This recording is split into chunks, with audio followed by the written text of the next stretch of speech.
무심코 달력을 넘기다가 결혼기념일이 일주일 앞으로 다가왔음을 깨달았다. 18번째 결혼기념일, 매년 특별한 선물보다는 함께 식사하는 것으로 기념일을 보내왔지만 올해는 뭔가 다른 걸 해보고 싶었다. 우연히 퇴근길에 들른 백화점 사진관 앞에서 걸음을 멈췄다. 마지막으로 가족 사진을 찍은 게 언제였더라?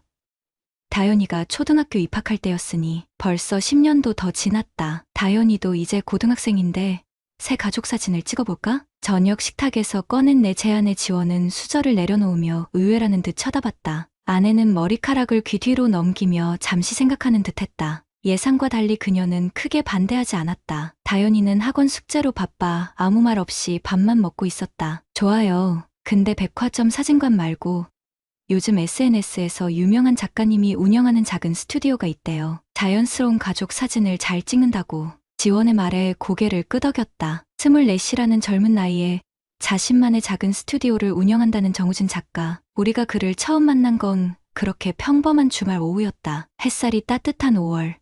버튼다운 셔츠에 면바지를 갖춰 입은 나와 달리 지원은 오랜만에 원피스를 입고 화장도 평소보다 신경 써서 했다. 가족 사진이니 당연한 준비라고 생각했다. 스튜디오는 예상보다 작고 아늑했다. 흰 벽과 나무 바닥, 자연광이 들어오는 창가에 간단한 소품들만 놓여 있었다. 사진에 필요한 화려한 장치들 대신 편안한 공간이었다. 안녕하세요. 정우진입니다. 문득 등 뒤에서 들려온 목소리에 돌아보니 생각보다 키가 크고 마른 청년이 손을 내밀며 서 있었다. 24이라기엔 꽤 어려 보이는 얼굴이었다. 목에 걸린 카메라와 찢어진 청바지, 헝클어진 머리가 전형적인 예술가 스타일이었다. 악수를 나누는 동안 그의 손이 예상외로 거칠다는 것을 느꼈다. 직접 액자도 만든다며 웃는 그의 미소에 왠지 모를 실증이 솟았다. 오늘은 편안하게 찍을 거예요. 가족이 진짜로 함께 있는 모습, 그걸 담고 싶어요. 우진의 말에 지원이 눈을 반짝이며 동의했다. 다현이도 평소보다 긴장이 풀린 듯했다. 그는 우리를 창가 소파에 자연스럽게 앉히고 이야기를 나누게 했다. 처음에는 어색했지만 어느새 세 사람은 오랜만에 웃음꽃을 피웠다. 카메라 셔터 소리가 간간히 들려왔지만 우리는 포즈를 취하지 않았다. 진짜 웃음이 나올 때, 그때가 가장 아름다운 순간이에요. 우진이 카메라를 들고 다가오며 말했다. 그는 직접 설정을 바꾸고 렌즈를 교체하며 열정적으로 촬영했다. 가끔 지원에게 머리카락을 정리해주거나 자세를 살짝 교정해주는 모습이 눈에 들어왔다. 그럴 때마다 지원의 눈빛이 미묘하게 달라지는 것을 느꼈지만 단순한 촬영이 일부라고 여겼다. 한 장의 사진은 1000마디 말보다 많은 걸 담아요. 특히 당신처럼 깊은 내면이 있는 분은. 우진이 지원을 향해 말했을 때 아내의 표정이 순간 밝아졌다. 나도 모르게 눈썹이 찌푸려졌다. 직업상 회계사로서 늘 숫자와 씨름하며 감정 표현에 서툴렀지만 지원을 향한 그의 관심이 단순한 전문가적 시선은 아니라는 걸 직감했다. 촬영이 끝나고 우진은 일주일 후에 샘플 사진을 보내주겠다고 했다. 지원이 내 생각보다 적극적으로 연락처를 교환하는 모습이 의아했지만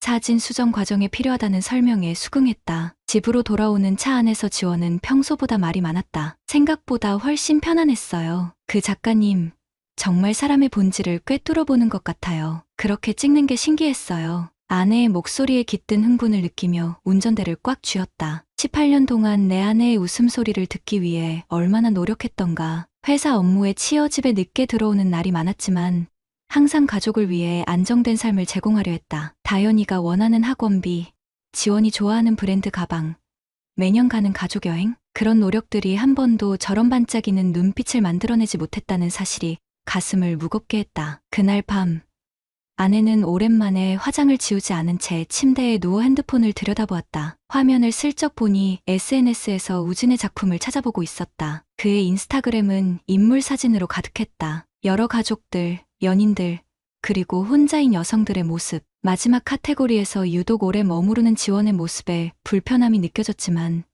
피곤함에 눈을 감았다. 일주일 후, 우진에게서 샘플 사진이 도착했다. 회사에 있는 나에게 지원이 사진을 전송했다. 전문가의 시선으로 포착된 우리 가족의 모습은 놀라울 정도로 자연스러웠다. 다현이의 웃음, 지원의 옆모습, 내가 두 사람을 바라보는 눈빛까지. 하지만 메일에는 가족 사진만이 아니라 지원의 단독 컷도 여러 장 포함되어 있었다. 특히 창가에서 햇살을 받으며 멍하니 창밖을 바라보는 아내의 뒷모습이 눈에 들어왔다. 언제 이런 사진을 찍었지?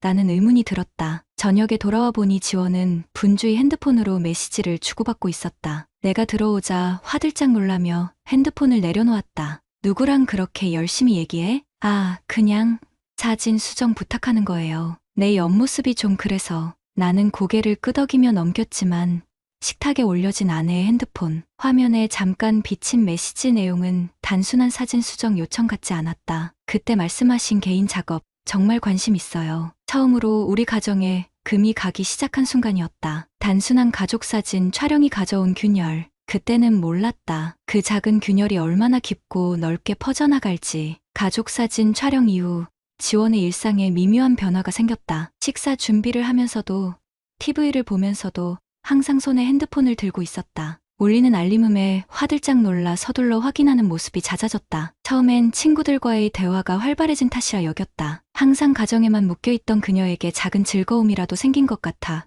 굳이 묻지 않았다. 회사에서 야근이 계속되던 어느 날 밤 11시가 넘어 집에 들어섰을 때 거실은 어두웠다. 침실 문틈으로 새어나오는 불빛에 지원이 아직 자지 않았음을 알 수 있었다. 조용히 문을 열었을 때 그녀는 침대에 걸터앉아 노트북을 보고 있었다. 내가 들어오자 서둘러 화면을 닫았다. 아직 안 잤네.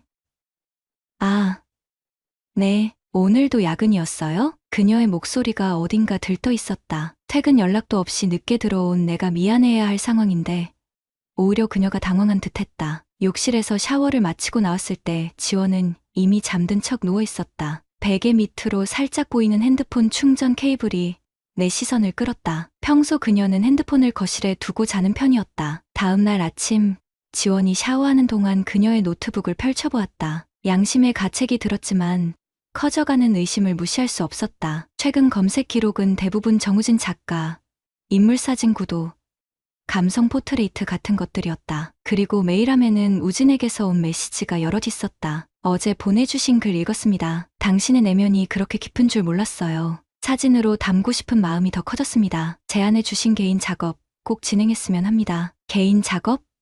가슴이 답답해졌다. 지원이 화장실에서 나오는 소리에 황급히 노트북을 닫았다. 그날부터 나는 더 늦게 퇴근하게 되었다. 회사 업무가 늘어난 탓이기도 했지만 솔직히 집에 돌아가기가 두려웠다. 아내의 변화를 직면하고 싶지 않았다. 주말 다현이가 친구 집에 놀러 간 사이 지원은 친구 만나고 오겠다며 나갔다. 평소 집안일에 매진하던 그녀가 외출이 잦아진 것도 최근의 변화였다. 집에 혼자 남아 옷장 정리를 하던 중 지원의 서랍에서 낯선 종이봉투를 발견했다. 열어보니 우리가 찍은 가족 사진 인화본과 함께 지원의 단독 사진들이 가득했다. 그 사진들은 공식 촬영 때 찍은 것이 아니었다. 카페, 공원, 심지어 시내 거리에서 촬영된 사진들. 우리가 함께 간 적 없는 장소들이었다. 각 사진 뒷면에는 우진의 필체로 짧은 문구들이 적혀 있었다. 햇살보다 당신이 더 빛나던 순간, 처음으로 당신의 진짜 웃음을 본 날, 세상은 당신이 생각하는 것보다 훨씬 넓어요. 손이 떨렸다. 이것이 단순한 작가와 모델의 관계일 리 없었다. 봉투 맨 아래에는 지원이 쓴 듯한 메모가 있었다. 때로는 렌즈가 내 영혼을 더 정확히 본다. 남편은 15년간 내 얼굴만 봤지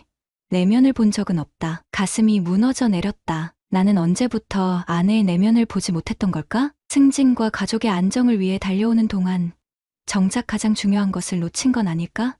하지만 그런 실수가 아내가 다른 남자에게 마음을 열어도 되는 이유가 될 수는 없었다. 그날 밤 지원은 평소보다 늦게 돌아왔다. 옷에서는 낯선 향수 냄새가 났고 평소보다 화장이 진했다. 아무 말 없이 샤워하러 들어가는 그녀를 바라보며 무슨 말을 해야 할지 몰랐다. 직접 대면하는 순간 우리 가정이 돌이킬 수 없는 지점을 지나갈 것 같았다. 다음 날 용기를 내 지원의 핸드폰을 확인하던 중 우진과의 메시지를 보게 되었다. 두 사람의 대화는 이미 사진을 넘어 깊은 감정 교류로 발전해 있었다. 우진 어제 촬영한 사진들, 당신의 영혼이 정말 아름답게 담겼어요. 흑백으로 현상해 볼게요. 지원 당신 앞에서는 가면을 벗은 것 같아요. 15년 만에 처음으로 누군가 진짜 나를 봐준다는 느낌이에요. 우진 다음 주에 해외 전시 준비로 제주도 가요. 함께 가면 멋진 작품이 나올 것 같은데 더 이상 읽을 수 없었다. 핸드폰을 제자리에 두고 침대에 주저앉았다. 다현이의 방에서는 공부하는 소리가 들렸다. 고등학교 시험을 앞두고 밤늦게까지 책상에 앉아있는 딸아이. 이 가정이 무너지면 다현이는 어떻게 될까?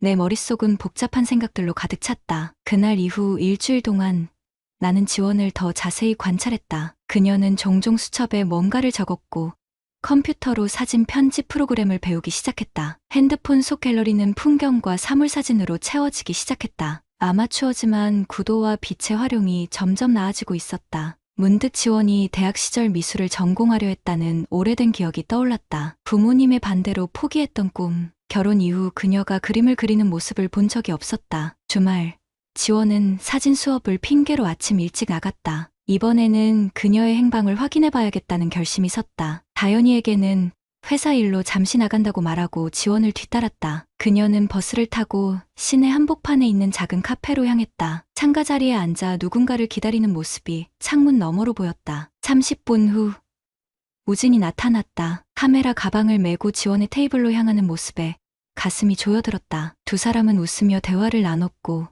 우진은 종종 지원의 손을 잡았다. 자연스러운 그 모습이 15년 된 부부인 우리보다 더 친밀해 보였다. 카페를 나온 두 사람은 근처 공원으로 향했다. 우진은 간간히 지원의 사진을 찍으며 무언가 설명했고 지원은 진지한 표정으로 들었다. 그들 사이에 흐르는 분위기는 단순한 수업이 아니었다. 남몰래 흘리는 미소, 우연을 가장한 접촉, 그리고 가끔 교차하는 깊은 시선들. 공원 벤치에 앉은 두 사람을 멀리서 지켜보던 중 우진이 지원의 얼굴을 쓸어내리며 키스하는 모습을 보았다. 세상이 무너지는 듯했다. 15년간 쌓아온 신뢰와 가정이 한순간에 산산조각 나는 느낌이었다. 차가운 땀이 등을 타고 흘렀다. 그 순간 다현이에게서 전화가 왔다. 떨리는 손으로 전화를 받자 딸의 다급한 목소리가 들렸다. 아빠, 엄마 좀 바꿔주세요. 급한 일이에요. 현실로 돌아온 느낌이었다. 흔들리는 목소리로 엄마랑 같이 있지 않다고 대답하는 내 말에 다현이의 목소리가 의아하게 바뀌었다. 엄마가 아빠랑 같이 있다고 문자 보냈는데 아빠,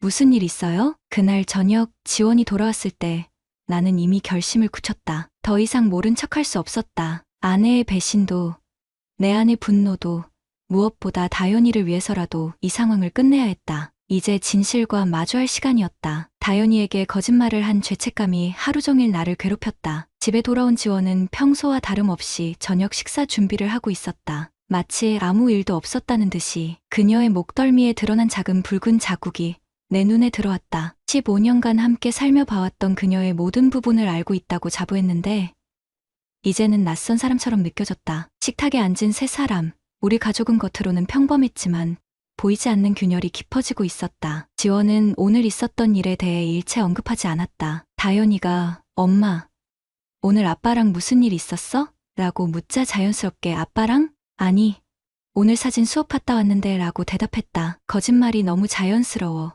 오히려 소름이 돋았다. 평생 정직하게 살아온 그녀가 언제부터 이런 연기에 능숙해졌을까? 침실에서 혼자 노트북을 켜고 우진의 SNS 계정을 찾아보았다. 그의 인스타그램은 예술 사진들로 가득했지만 최근 올라온 사진 중 익숙한 장소와 소품들이 눈에 띄었다. 우리 집 베란다에서 보이는 전망, 지원이 좋아하는 찻잔, 그리고 흐릿하게 배경으로 등장하는 다현이의 교복까지 그가 우리 집에 왔었다는 사실에 등골이 오싹했다. 언제? 어떻게? 며칠간 회사 일은 손에 잡히지 않았다. 매 순간 머릿속에서는 지원과 우진의 모습이 떠올랐다. 45세의 나이에 처음으로 업무 실수를 저질렀고 상사의 꾸중을 들었다. 동료들이 걱정스러운 눈빛으로 바라보는 것이 느껴졌지만 누구에게도 실상을 말할 수 없었다. 내 자존심이 허락하지 않았다. 결정적인 증거를 찾기 위해 지원의 컴퓨터를 자세히 조사하기로 했다. 그녀가 다현이를 학원에 데려다 주러 나간 사이 노트북을 열었다. 비밀번호가 걸려 있었지만 우리가 처음 만난 날짜를 입력하자 쉽게 열렸다. 적어도 그 기억은 아직 중요하게 여기고 있다는 사실이 쓸쓸한 위안을 주었다. 메일함에는 우진과의 대화가 수십 개 있었다. 초기에는 정말 사진에 관한 내용이었다. 구도 조언, 빛 활용법, 카메라 설정값 같은 전문적인 내용들. 하지만 시간이 지날수록 대화는 사적인 영역으로 넘어갔다. 당신의 눈에 담긴 외로움이 내 카메라에 고스란히 담겨요. 그 눈빛은 내가 본 어떤 모델보다 깊은 이야기를 품고 있어요. 우리 부부는 오래전부터 대화가 없었어요. 같은 공간에 있어도 혼자인 것 같은 느낌. 이해하실까요? 당신을 처음 봤을 때부터 알았어요. 당신이 가진 예술적 감성, 그리고 채워지지 않은 갈증을. 메시지들을 읽으며 가슴이 무너져 내렸다. 이 대화들은 단순한 일시적 감정이 아닌 점점 깊어지는 관계를 보여주고 있었다. 특히 충격적인 것은 최근 메일이었다. 다음 주 제주도 개인전 준비로 떠납니다. 함께 갈 수 있다면 더할 나위 없겠지만 당신의 상황을 이해해요. 결정은 존중하겠습니다. 다연이 대학 상담 때문에 남편이 주말에 집에 있을 거예요. 그 이후에 답변 드릴게요. 기다려주세요. 다연이까지 언급된 내용에 분노가 치밀었다. 사진 폴더를 열자 더 충격적인 내용이 나왔다. 개인 작업이라는 폴더에는 지원의 사진들이 있었다. 대부분은 일상적인 포즈였지만 몇 장은 지나치게 친밀한 구도였다. 특히 우리 침실 배경으로 찍힌 사진에서는 지원이 평소 입지 않는 스타일의 옷을 입고 있었다. 파일 정보를 확인하니 내가 출장 간 날짜였다. 그들이 우리 집에서, 우리 침대에서 갑자기 머리가 지끈거리며 심장이 빠르게 뛰었다. 화장실로 달려가 찬물을 얼굴에 끼얹었다. 거울 속 내 얼굴은 핏기 없이 창백했다. 평생 감정 표현이 서툴렀던 나였지만 그 순간 복잡한 감정들이 폭포수처럼 쏟아졌다. 분노, 배신감, 수치심, 그리고 어딘가 죄책감까지. 증거를 더 찾기 위해 지원의 서랍을 뒤졌다. 평소 그녀의 일기장이 있던 곳이었다. 그곳에서 발견한 작은 메모장에는 우진과의 만남 일정과 장소가 기록되어 있었다. 그리고 제주도 여행 계획도 다음 주 목요일부터 일요일까지 내가 회사 워크숍 간다고 했던 날짜와 정확히 일치했다. 핸드폰을 확인하니 신용카드 문자가 와 있었다. 지원이 내 카드로 인터넷 항공권을 구매한 내역이었다. 제주행, 편도, 돌아오는 표는 없었다. 머릿속이 하얘졌다. 그녀가 돌아올 생각이 없다는 뜻인가? 아니면 우진과 함께 돌아올 계획인가? 마침 현관문이 열리는 소리가 들렸다. 지원과 다연이가 돌아온 것이었다. 급하게 증거들을 원래 자리에 두고 침실을 나섰다. 다연이는 곧장 자기 방으로 들어갔고 지원은 부엌으로 향했다. 평소와 다름없는 일상처럼 행동하는 그녀를 보며 가슴이 아팠다. 오늘 일찍 왔네요. 아내의 말에 대답 대신 그녀의 손목을 잡았다. 놀란 표정으로 나를 바라보는 지원의 눈에는 순간 당혹감이 비쳤다. 제주도에 왜 가려고 해? 그 한마디에 지원의 얼굴이 굳었다. 순간 정막이 흘렀고 그녀의 눈에서 불안과 공포가 스쳐 지나갔다. 하지만 곧 침착하게 대답했다. 제주도?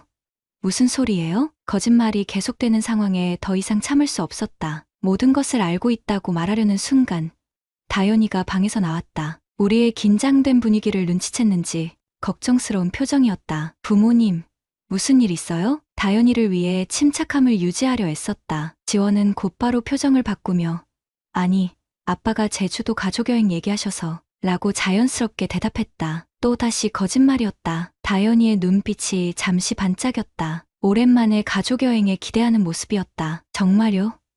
언제요? 시험 끝나고? 그 순간 지원과 나의 시선이 마주쳤다. 그녀의 눈에서 읽을 수 있는 감정은 복잡했다. 죄책감, 두려움, 그리고 어딘가 결단의 빛까지. 다연이를 다시 방으로 보낸 후 우리는 말없이 서로를 응시했다. 이제 모든 걸 알게 됐어. 내 말에 지원은 한숨을 내쉬었다. 더 이상 거짓말이 통하지 않음을 깨달은 듯했다. 그녀는 잠시 침묵하다가 조용히 입을 열었다. 당신은 내가 누구인지 정말 알고 있을까? 15년 동안 단 한 번이라도. 그녀의 말이 칼처럼 날카롭게 가슴을 찔렀다. 나는 아내가 누구인지 정말 몰랐던 걸까? 매일 아침 마주보고 같은 공간에서 숨쉬고 같은 아이를 키우면서도 그녀의 내면을 보지 못했던 걸까? 그날 밤 우리는 서로 다른 방에서 잠을 청했다. 나는 침대에 누워 천장을 바라보며 모든 증거를 재확인했다. 내일 그녀를 정면으로 대면하고 진실을 요구할 것이다. 그리고 우진을 만나 따져 물을 것이다. 15년간의 결혼 생활, 우리 가족의 행복이 한 장의 사진으로 시작된 파국을 맞아서는 안 되었다. 내일 모든 것이 결정될 것이다. 잠들기 전 마지막 생각은 다연이었다. 그 아이에게 가장 상처 주지 않는 방법이 무엇일지, 내일의 진실 대면이 어떤 결과를 가져올지, 그 모든 것이 머릿속을 맴돌았다. 뜬 눈으로 밤을 지새운 후 아침이 밝았다. 다연이는 일찍 등교했고 지원은 침실에서 나오지 않았다. 사실 이날은 내가 연차를 내고 회사에 가지 않기로 한 날이었다. 마침내 모든 진실을 마주할 시간이 온 것이다. 커피를 마시며 창밖을 바라보는데 지원이 준비를 마치고 나왔다. 평소보다 화장이 진했고 오랫동안 입지 않았던 원피스를 입고 있었다. 어디를 가려는 건지 묻자 친구를 만난다는 짧은 대답이 돌아왔다. 더 이상 그녀의 거짓말을 듣고 싶지 않았다. 지원아, 우진을 만나러 가는 거지? 내 말에 그녀의 손에 들린 가방이 떨어졌다. 놀란 눈으로 나를 바라보는 그녀의 표정에서 모든 것이 확인되었다. 입술이 파르르 떨렸지만 더 이상 부정하지는 않았다. 다 알고 있어. 너희 메시지, 사진들, 제주도 계획까지. 테이블 위에 증거들을 하나씩 꺼내놓았다. 메시지 캡처본, 사진들, 항공권 예약 문자까지. 지원은 자리에 주저앉아 한동안 말이 없었다. 그리고 마침내 고개를 들었을 때 그녀의 눈에는 예상과 달리 두려움보다는 결연함이 더 많이 담겨 있었다. 이런 식으로 알게 될 줄은 몰랐어요. 하지만 언젠가는 말하려고 했어요. 그 말에 분노가 치밀었다. 언젠가? 모든 것이 끝난 후에? 내 목소리가 떨렸다. 15년간 감정 표현이 서툴렀던 내가 처음으로 소리를 높였다. 사진 한 장에 가정을 버리려는 거야? 우리의 15년이 다현이가 그렇게 가볍냐? 지원의 눈에서 눈물이 흘렀지만 그녀의 표정은 여전히 단호했다. 천천히 일어나 창가로 향하며 말했다. 당신은 내 얼굴만 15년 동안 봤어요. 내 꿈은? 내 열정은? 나란 사람은? 그녀의 말에 순간 할 말을 잃었다. 그동안 지원에게 무엇을 물어봤었나? 가정을 꾸리고 경제적으로 안정되면 행복할 줄 알았다. 그것이 내 역할이었고 내가 할 수 있는 최선이었다. 하지만 그런 물질적 안정이 그녀에게는 충분하지 않았다는 걸 이제야 깨닫는 건가? 우지는 달라요. 그는 내 속에 숨겨진 것들을 봤어요. 대화하고 질문하고 내가 찍은 초라한 사진 한 장에도 의미를 찾아줬어요. 가슴이 무너져 내렸다. 우리의 대화가 언제부터 식탁에서 오가는 일상적인 말들로 제한되었는지 생각해보니 기억조차 나지 않았다. 그녀의 취미, 관심사, 꿈, 마지막으로 그런 이야기를 나눈 게 언제였을까? 하지만 그렇다고 해서 배신이 정당화될 수는 없었다. 지원이 침실로 돌아가 짐을 꾸리기 시작했다. 내가 막아서자 그녀의 눈에서 결심이 보였다. 우진과 함께 갈 거예요. 적어도 그는 내 내면을 봐요. 그 순간 참았던 분노가 폭발했다. 짐 가방을 낚아채 내용물을 바닥에 쏟아부었다. 준비해둔 옷가지들, 화장품, 그리고 우리 가족 사진이 든 액자까지. 깨진 유리 조각들 사이로 우리의 웃는 얼굴이 조각나 있었다. 지원은 놀란 표정으로 물러섰고 나는 떨리는 손으로 핸드폰을 들어 우진에게 전화를 걸었다. 신호음이 몇 번 울리자 젊은 남자의 목소리가 들렸다. 여보세요? 누구신지. 윤상민입니다. 지원이 남편. 잠시 침묵이 흘렀다. 그의 당혹감이 전화기 너머로도 느껴졌다. 담담한 목소리로 말을 이었다. 우리 집에 와보시겠어요? 대화할 게 있을 것 같네요. 지원이 놀란 표정으로 내 팔을 잡았지만 이미 내 결심은 확고했다. 이 상황을 바로잡기 위해서는 세 사람이 직접 만나야 했다. 우진은 잠시 망설이다 주소를 알려주었다. 시내 한복판의 작은 원룸이었다. 지원에게는 선택권을 주었다. 함께 가거나 아니면 여기 남거나. 그녀는 잠시 고민하다 코트를 집어들었다. 침묵 속에 차에 올랐고 우리는 20분 만에 우진의 집에 도착했다. 초인종을 누르자 곤문이 열렸다. 24의 젊은 청년이 당혹감과 긴장이 뒤섞인 표정으로 서 있었다. 실제로 보니 사진보다 더 젊고 순수해 보였다. 그의 시선이 지원에게 향했다가 곧 나에게 옮겨왔다. 들어오세요. 작은 원룸은 예상대로 사진으로 가득했다. 벽면에는 그의 작품들이 전시되어 있었고 한쪽에는 촬영 장비들이 놓여 있었다. 방 중앙 테이블 위에는 익숙한 파이철이 보였다. 한지원 프로젝트라고 적힌. 아무 말 없이 다가가 파일을 열었다. 안에는 지원의 사진과 함께 그녀에 대한 메모들이 가득했다. 내면의 갈등, 억압된 예술적 열망, 결혼 생활의 공허함, 마치 심리 분석 보고서 같았다. 마지막 페이지에는 제주도 일정표와 함께 새 출발 프로젝트라는 제목이 붙어 있었다. 이게 다 뭐지? 내 안에는 너의 작품 소재였어? 우진은 머뭇거리다 천천히 고개를 끄덕였다. 그리고 의외의 말을 꺼냈다. 처음에는 그랬습니다. 억압된 예술가의 해방이라는 주제로 작업하고 있었어요. 하지만 그의 시선이 지원에게 향했다. 두 사람의 눈빛이 마주쳤을 때 그들 사이에 흐르는 감정이 진짜임을 직감할 수 있었다. 정말 그녀를 사랑하게 되었습니다. 그 말에 주먹이 저절로 움켜쥐어졌다. 지원은 혼란스러운 표정으로 파일을 바라보고 있었다. 자신이 단순한 프로젝트로 시작되었다는 사실에 충격을 받은 듯했다. 그럼 내게 한 말들은, 내 사진은 모두 작품을 위한 연기였어? 지원의 떨리는 목소리에 우진이 급하게 고개를 저었다. 아니에요.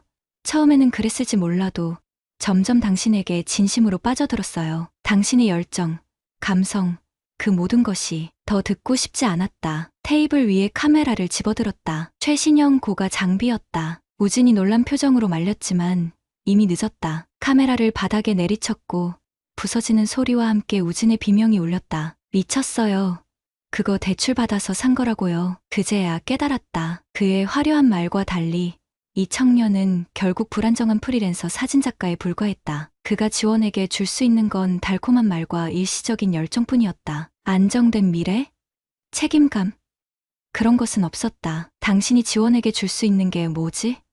15년 후에도 옆에 있어줄 수 있어? 우진은 대답 대신 부서진 카메라를 주워들었다. 그의 눈에 눈물이 고였다. 어쩌면 이 청년도 진심이었을지 모른다. 하지만 그것이 우리 가정을 파괴할 만큼의 가치가 있는지는 의문이었다. 지원이 마침내 입을 열었다. 그녀의 목소리는 평소보다 낮고 단호했다. 난 단순한 프로젝트가 아니야. 당신의 작품 소재도 아니고 내 삶은 내가 결정해. 우리 둘 다를 향한 말이었다. 그녀는 우진의 파일을 집어들고 찢기 시작했다. 그리고 내게도 차가운 시선을 던졌다. 당신도 마찬가지예요. 나를 정말 알지 못했잖아요. 그때 내 핸드폰이 울렸다. 다연이었다. 학교에서 급한 일이 생겼다는 내용이었다. 문자를 보여주자 지원의 표정이 굳어졌다. 잠시 망설이다 그녀는 코트를 집어들었다. 다연이한테 가요. 우진이 그녀의 팔을 잡았지만 지원은 단호하게 뿌리쳤다. 그녀의 눈에서 새로운 결심이 보였다. 우리는 아무 말 없이 함께 차에 올랐다. 우진은 건물 앞에 서서 우리를 바라보았다. 그의 표정에는 허망함과 배신감이 가득했다. 학교로 향하는 차 안에서 지원이 조용히 말했다. 내가 잘못했어요. 하지만 당신도 우리 사이에 정말 사랑이 남아있긴 한가요? 그 질문에 바로 대답할 수 없었다. 사랑? 15년간 우리에게 남은 것은 습관과 책임감뿐이었을까? 아니면 그 밑에 여전히 깊은 애정이 묻혀 있는 걸까? 다연이를 만났을 때 그 아이의 눈에 눈물이 고여 있었다. 교실에서 친구들과 다툰 일이 있었다고 했다. 무슨 일인지 물었지만 대답하지 않았다. 집으로 돌아오는 길, 다연이가 문득 말했다. 친구들이 엄마 이야기를 했어요. SNS에 올라온 사진, 아빠가 아닌 다른 남자와 함께 있는 순간 차가 흔들렸다. 지원의 얼굴이 창백하게 변했다. 다연이는 이미 알고 있었던 것이다. 평소 SNS에 관심 많은 다연이의 친구들이 우진의 계정을 발견한 모양이었다. 우리 몰래 상처를 품고 있었던 아이. 마음이 무너져 내렸다. 집에 도착해 다연이가 먼저 방으로 들어간 후 거실에 남은 우리 부부, 깨진 액자 속 가족 사진을 바라보며 지원이 중얼거렸다. 이제 어떻게 해야 할까요? 해가 저물고 우리 가정의 미래도 어둠 속에 잠겨갔다. 이제 선택의 시간이 왔다. 복수할 것인가, 용서할 것인가,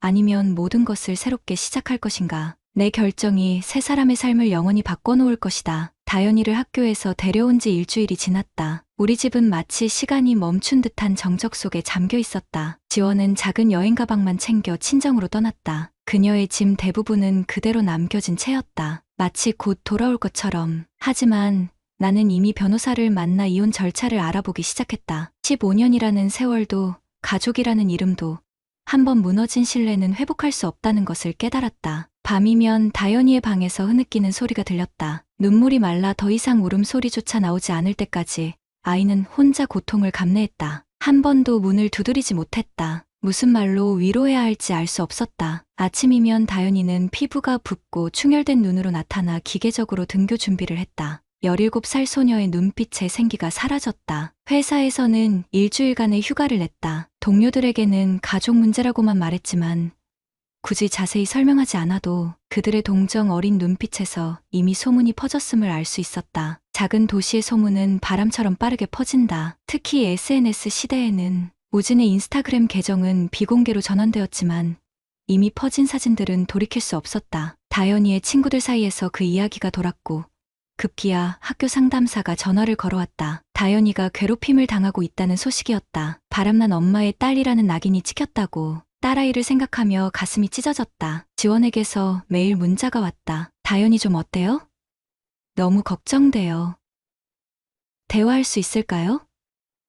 제발 한 번만 만나서 이야기해요. 모두 잊고 지웠다. 답장은 단 한 번도 보내지 않았다. 그녀가 진정으로 딸을 걱정했다면 처음부터 이런 선택을 하지 않았을 것이다. 우진에 대한 분노는 날이 갈수록 커져갔다. 그의 SNS를 면밀히 조사해보니 과거 작업물에도 비슷한 패턴이 보였다. 주로 3040대 기혼 여성들의 사진이 많았고 내면의 자아 찾기라는 주제로 접근했다. 그는 단순한 사진작가가 아닌 취약한 심리를 가진 여성들을 노리는 일종의 포식자였다. 이틀 전 우진의 전시회 소식을 접했다. 내면의 초상가면 뒤에 진실이라는 제목의 개인전이 다음 주 시내 갤러리에서 열린다는 내용이었다. 포스터 한쪽에 희미하게 보이는 사진은 분명 지원의 실루엣이었다. 그는 우리 가정의 파탄을 자신의 예술로 승화시키고 있었다. 다현이가 학교에서 돌아온 후 나는 결심을 전했다. 엄마와 이혼하기로 했어. 그리고 내가 상처받지 않도록 최선을 다할 거야. 딸은 눈물도 흘리지 않고 고개를 끄덕였다. 그리고 잠시 침묵 후 말했다. 저도 그 사람들한테 복수하고 싶어요. 다현이의 차가운 눈빛에 놀랐다. 17살 소녀의 눈에 어른의 결연함이 깃들어 있었다. 그날 밤 우리는 계획을 세웠다. 먼저 변호사를 만나 철저한 법적 대응을 준비했다. 지원의 불륜이 입증된 상황에서 유리한 이혼 조건을 얻을 수 있었다. 양육권은 물론이고 재산 분할에서도 우위를 점할 수 있다는 조언을 받았다. 하지만 나에게 중요한 것은 돈이 아니었다. 다현이의 정신적 피해에 대한 보상이 필요했다. SNS 전문가를 고용해 우진의 과거 행적을 조사했다. 예상대로 그는 비슷한 패턴으로 다른 여성들에게도 접근했던 이력이 있었다. 2명의 피해자를 더 찾아냈고 그들도 모두 기혼 여성이었다. 한 여성은 결국 이혼했고 다른 여성은 가까스로 가정을 지켰지만 우진의 접근 방식은 놀라울 정도로 유사했다. 증거를 충분히 확보한 후 우진의 전시회 개막일에 맞춰 행동을 개시했다. 다현이의 SNS 계정을 통해 우진의 작품이 단순한 예술이 아닌 취약한 기혼 여성들을 노리는 계획적 접근이라는 포스팅을 올렸다. 다른 피해자들의 증언 익명 처리됨과 함께 그의 패턴을 상세히 분석한 내용이었다. 동시에 지역 언론에는 예술이라는 이름으로 가정을 파괴하는 사진작가에 대한 제보를 했다. 미투 운동의 연장선에서 이 문제를 다루도록 유도했다. 한 여성 기자가 특히 관심을 보였고 다현이의 심리적 고통에 초점을 맞춘 기사를 준비하기 시작했다. 우진의 전시회 개막일 예상대로 언론들이 몰려들었다. 하지만 그들은 작품 평가가 아닌 윤리적 문제를 지적하기 위해 온 것이었다. 우진은 당황한 기색이 역력했고 갤러리 측은 긴급 회의를 소집했다. 전시는 하루 만에 중단되었다. 지원에게서 분노의 찬전화가 왔다. 언론의 집중 포화를 받자 그녀의 신상도 일부 노출되었고 주변 사람들의 시선은 차갑게 변했다. 그녀는 무너지는 목소리로 물었다. 어떻게 이럴 수 있어요? 다현이 생각은 안 했어요? 냉정하게 대답했다. 다현이가 직접 계획했어. 너로 인해 받은 상처.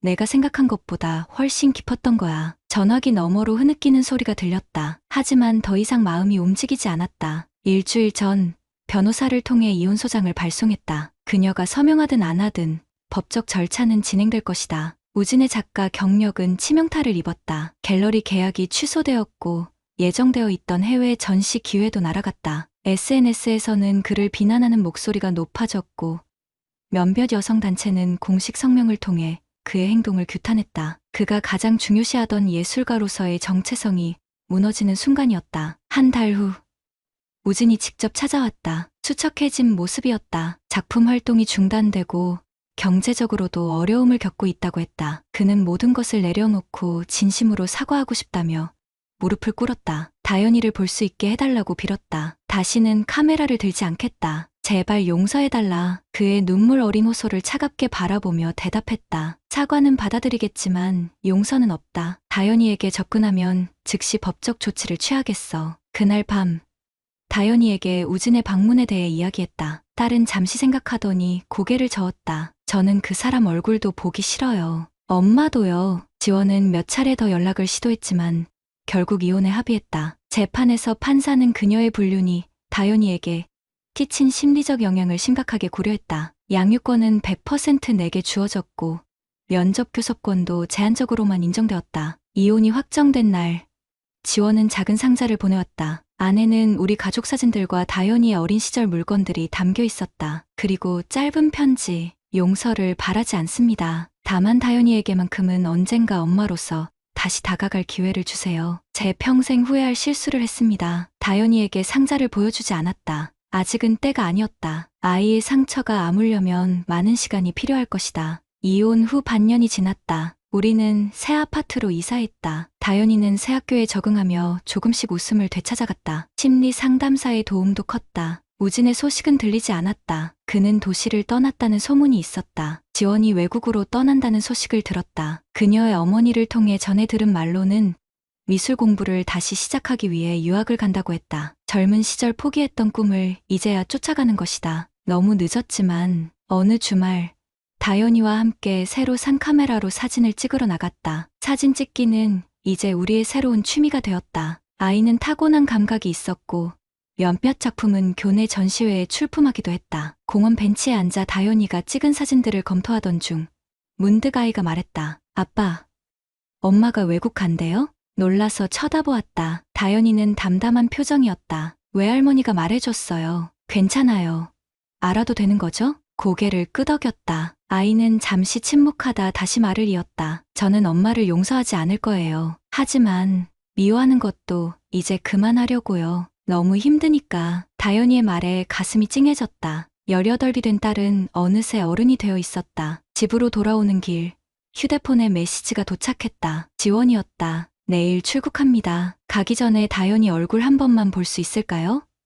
멀리서라도. 다연이에게 물었다. 아이는 잠시 생각하더니 대답했다. 상관없어요. 하지만 말은 하고 싶지 않아요. 다음 날 우리는 공항 멀리서 지원을 바라보았다. 그녀는 우리를 발견하고 눈물을 훔쳤다. 다연이를 향해 손을 들어 인사했지만 아이는 반응하지 않았다. 지원은 슬픈 미소를 지으며 출국장으로 향했다. 그것이 마지막 모습이었다. 차로 돌아오며 다연이가 말했다. 우리끼리 새 가족 사진 찍어요. 엄마 없이. 그날 저녁 셀프 타이머로 다연이와 나의 새로운 가족 사진을 찍었다. 액자에 넣어 거실 중앙에 걸었다. 이전의 가족 사진들은 모두 정리해 창고에 보관했다. 우리의 새로운 시작이었다. 상처는 여전히 아프지만 그 아픔과 함께 살아가는 법을 배우고 있었다. 지원과 우진에 대한 복수는 끝났다. 이제는 우리만의 새로운 프레임을 만들어갈 시간이다. 한 장의 사진으로 시작된 배신과 파괴의 이야기가 또 다른 사진으로 치유와 복원의 이야기가 되어가고 있었다. 구독자님들,